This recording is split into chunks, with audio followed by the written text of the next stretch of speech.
Okay, when we left off, we were talking about Rod Serling.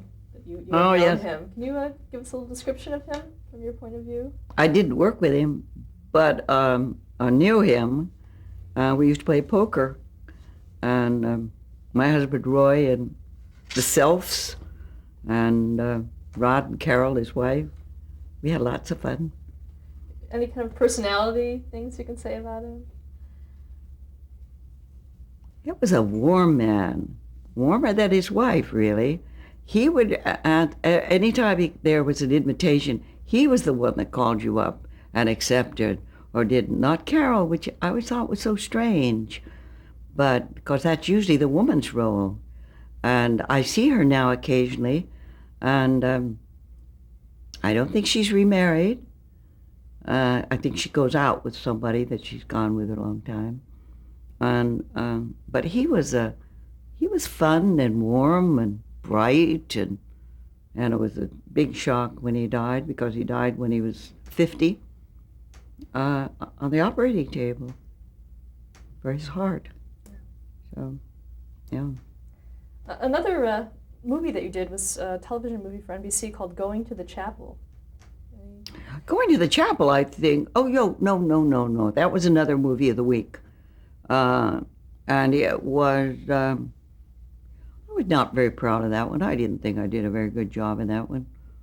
I didn't have a big role, but I wasn't very happy with what I did with what I had, you know.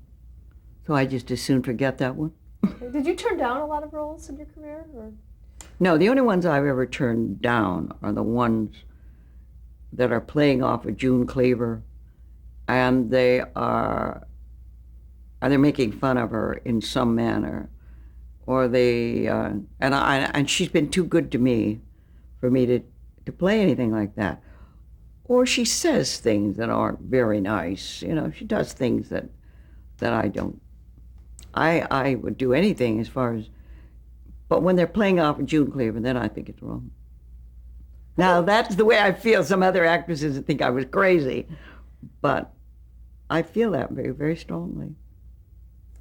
Another appearance that you made was on Parker Lewis Can't Lose. As, oh, yes. I know.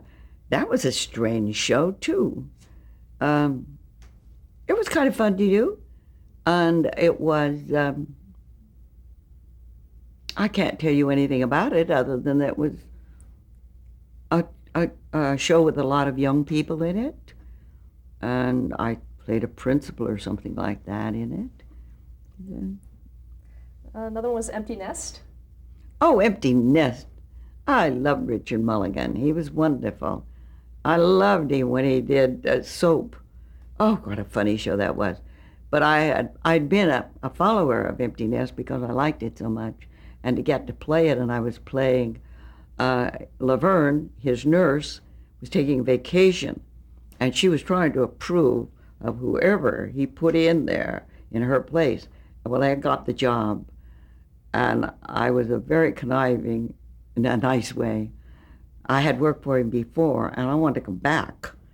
And so I was baking him all the things he liked. I was doing all kinds of things. And I was getting the filing cabinet all cleaned up, and Laverne was madder than a wet hen. Anyway, it all turns out fine, and Laverne keeps her job, and I'm out. But it was a fun role to play, and it was fun to be with all of them. Now, that was a live show, not live, tape show with an audience. Thank goodness they're taped now. Another one was Hi, Honey, I'm Home, where you appeared in. Yeah, that was a short-lived series, and it was really a takeoff on all the sitcoms that had been in the 50s, 60s. And it was fun to play. But I can't tell you too much about it other than that it was a takeoff. Okay. You also starred as Jean on an episode of The Mommies. I played first one of the girls' mothers, and the next time I was on it, I played the other one's mother. And it again had to do, there were several of the mothers, like June Lockhart, and I can't remember the others. I could if I had a minute to think, but they were in the show, and it was kind of fun. It was all about Mother's Day, And the other one, and maybe that was the same one. I'm such a happy-go-lucky. We all have our problems, and my problem is that I'm engaged to be married again, and he's 26 years old. So that was fun too. Also on Murphy Brown in the episode Crime Story. Oh, I love being on Murphy Brown because that was, again, one of my favorite shows. Yeah, I played the head of the neighborhood watch who had a 9 milli. And the recoil, it really, I had to give it up because it hurt my bursitis. But I liked all those characters, and it was fun. It was fun to be with her. She works hard. Boy, did she work hard. She's got that script in her hand. She's in every scene. There's practically nothing that she wasn't in those shows. And she would have that script working on it all the time, in between takes. And she worked hard, just like Jay Leno. I'll never get over being on Jay Leno's show. Every time I've been on it, he is there with that script, changing things right up until showtime. And then even in between, and there's a commercial, he's honing, At least that's what he did when I was on his show. And but there's nobody like Johnny Carson. I'm sorry. Johnny Carson, he made all the rest of them look sick as far as Did you appear on his show? Never. Appeared on his show, but he was never there. When I was on it, he wasn't there. And Joan Rivers was on, taking his place when I was on once. And we did have wonderful comedians, didn't we? We had George Byrne, Gracie Allen, Jack Benny I saw not too long ago on some reruns. And honest to God, his comedy is every bit as funny as it was then. Wonderful comedian. I don't know, do we have any comics that compare with them today? I don't know. I don't see them, but maybe they're there. Okay, how about Roseanne, an episode called All About Oh, Rosie? that was nice. We were the TV welcome wagon, and her set is dirty, and we washed her table, and I couldn't believe it was so dirty, but she was very nice to us. Everybody thought, she's gonna be terrible. She wasn't. She wanted a cake. She sent somebody off to 50 miles to get this particular chocolate cake, and they cut a piece for her and gave it to her. And she said, "Well, I want all of them to have it." So the only funny thing she did that was typical of Roseanne was we were on the set doing a scene, and she was supposed to come in, and she didn't. And they called to her, "Roseanne, where are you?" And she said, "For Christ's sake, give me a little time." And that's the only time she did something that was typical of what you think Roseanne is. Now, her scripts, they're not Beaver. They were full of love, though. But I'd like to think that people live more like the Cleavers than Roseanne's group. And when she'd tell them to go out and play in the streets, I know she did it with love, but it was different. It was different. And you all loved it. Do you think there was any sitcom that ever was able to approximate that same? I don't know. I was talking with a girl the other day. Now, what's her name? I loved her. Her name is Joanne Kearns. She was on a sitcom that they were the Seavers, not the Cleavers. And she's now directing and doing very well. It was Growing Pains. Hmm? The series was called Growing Pains. Growing Pains, thank you for your help. I didn't see it, unfortunately, but I know. I met her on this show. I liked her very much. The last credit I want to talk to you about is you played Aunt Martha in the big screen version of Well, Leave It to Beaver. that movie was laughable because that movie was supposed to be directed by Brian Levant, who had put the new Leave It to Beaver together. And he got a job directing Arnold Schwarzenegger. So he was going to get a lot more money for that than he was going to get for us. They asked Universal to wait, and they wouldn't wait. So they got somebody else to do his script. He'd put it together. He did everything. And we were all out of it. There was when you saw the movie, the only scene that was in, it was rewritten and redone, and the only scene that was in of any of us was Eddie Haskell. He was playing typical Eddie Haskell, and he was absolutely wonderful. And he was in it. I'm sitting in a chair at a party. The whole party is cut out, so you didn't see any of the things that I did. What else is Tony and Jerry wouldn't do it, and Frank Bank was in it, and Frank, all you see is him saying goodbye, and so none of us are really in it. Got a lot of money. Did you talk with Janine Turner at all, who played June Cleaver? She was wonderful, and she got a new series. It was in the Sunday paper.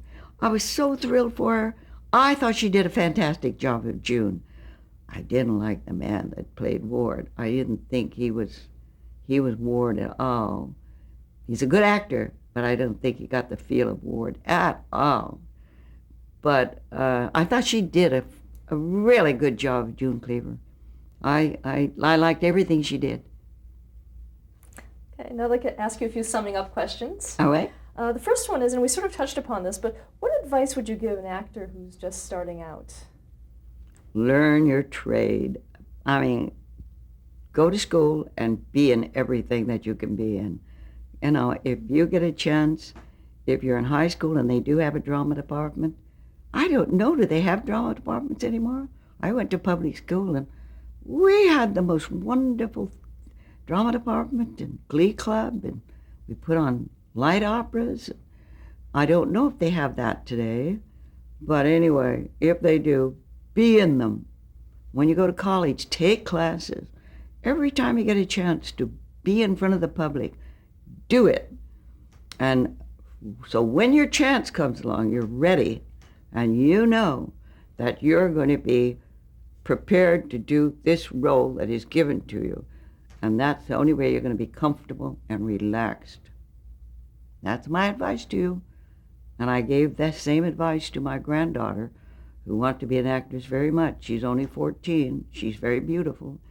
And I think she'll do it. But I didn't have anybody helping me. But I would like to help her as much as I can. Right now, she's not so sure. She wants grandma getting mixed up. And she hasn't done anything because she goes to a private school and it doesn't offer drama.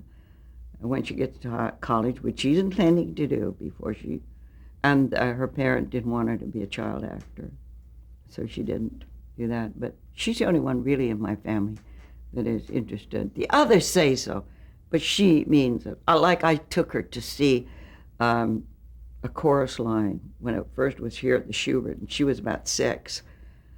And I thought it was a night show, and we all thought she'd fall asleep. She looked at the show, and she stayed awake, and she said when it was over, "I want to see it again." And she gets intrigued when she's backstage if I'm doing something. And she sat in my dressing room day, and she says, "I like this." She likes it. She's the only one that I feel really likes it and wants to do it. Did you have a hand in discouraging her being a child actor? No. I think that was strictly her family. She has a brother and sister, but they're not interested like she is. I have lots of grandchildren. What kind of fan mail do you get? I have 2 sons, and I have 3 stepchildren, 2 men and 1 woman, and they all have children. And now those Mortensons are providing me with great-grandchildren. So I have a big family, and we're all together at Christmas. Do you want to mention, can you talk a little bit about William Mortensen? Who? William Mortensen, yes. Your husband. Can you say a few words about him? Describe him a little bit. You mean the one I was married to? There are 2 of them. Yes. That was Dr. Bill, we all called him. And he was really, I'm glad I married him. I had 22 wonderful years with him. I didn't think I wanted to get married, even though I was very young after Roy died. I thought I didn't mind having a little hanky-panky, but I didn't want to get married. I wouldn't want to spoil what I had. He talked me into getting married, and I'm so glad I did. And he practiced in Santa Monica. He did. He was an internist, but he practiced in general practice. And his father and mother were both doctors. His brother was a doctor. His brother-in-law was a doctor, and his uncles, they were all doctors. So he came from a medical family. Another question is, what kind of fan mail did you get? Do I get, or yeah, did I get? Do you get now? I get. They almost always talk about Beaver. Once in a while, somebody talks about Muppet Babies. Once in a while, and along with Beaver, often they will say, "We loved you in Airplane," and they always are. If through the years you get different people, like there for a long time we had fraternities, no sororities, fraternities would all meet and look at Leave It to Beaver. Now this was not first run. I'm talking about when it was on once a week. No, I'm talking about later.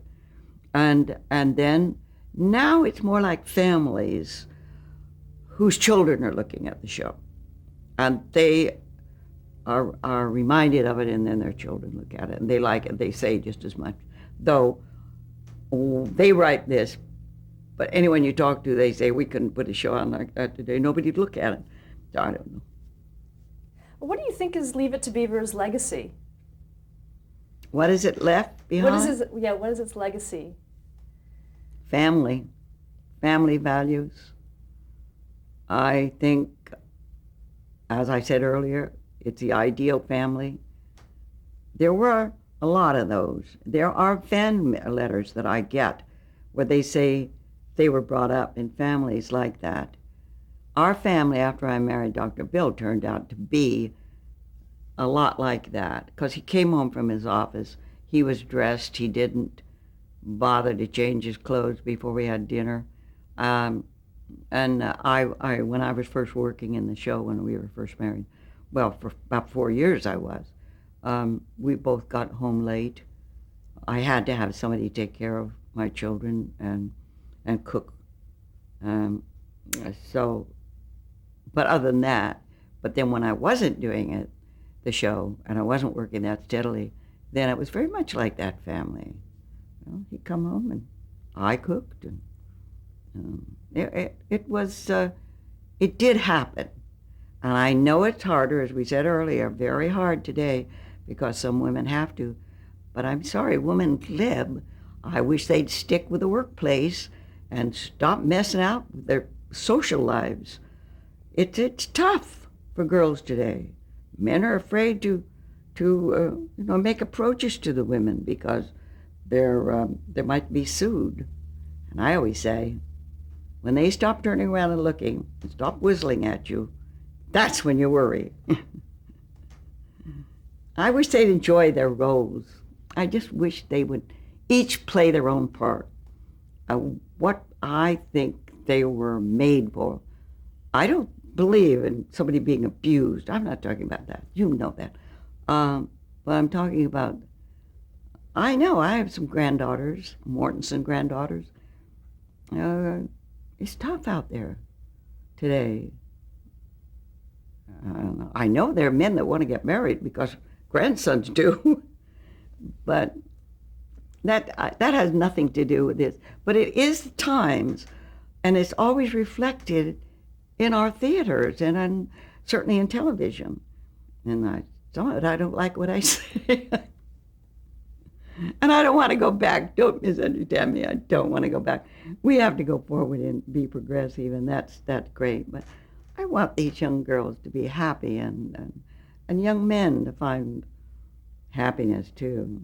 And I think they've been giving nobody opens the car door for you. You girls go and pay for your own meals? Jeez, you can reciprocate by inviting them over and cooking dinner for them. I don't know. I don't understand it. Did you have a mentor? The only one probably was my mother. She was an inspiration. I wanted to kill her at times. I didn't always agree with her, and she certainly didn't agree with me. But I loved her very much, and I know she loved me very much. And she gave me some mighty good advice. And while she wasn't an actress, she had good worldly wisdom. So, yeah, I'll pick her as the most outstanding woman in my life. The final question is, how would you like to be remembered?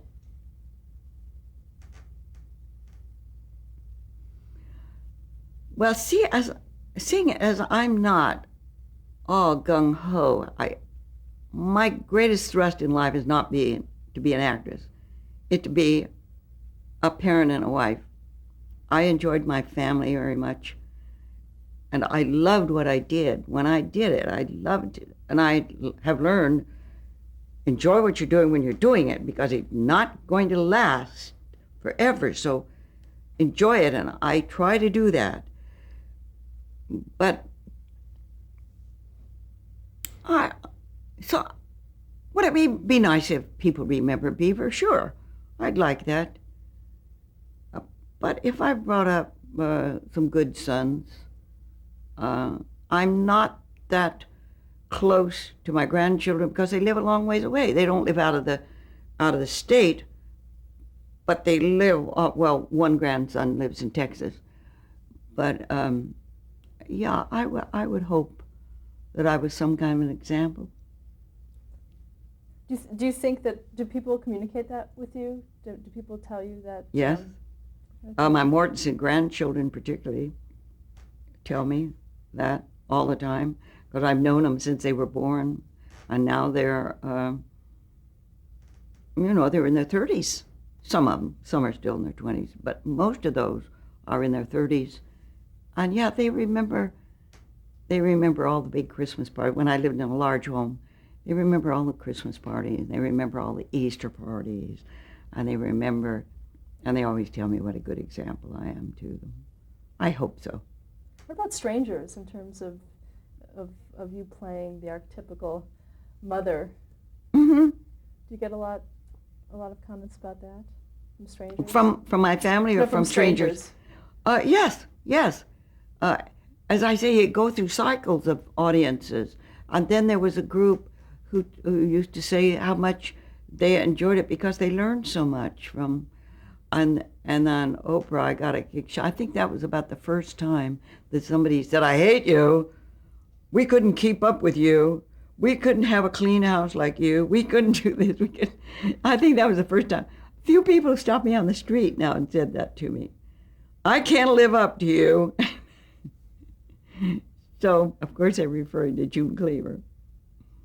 Barbara Billingsley is more apt to wear jeans and a few things like that, and even get teed off. And not with my children anymore. No, I used to. And they were devils.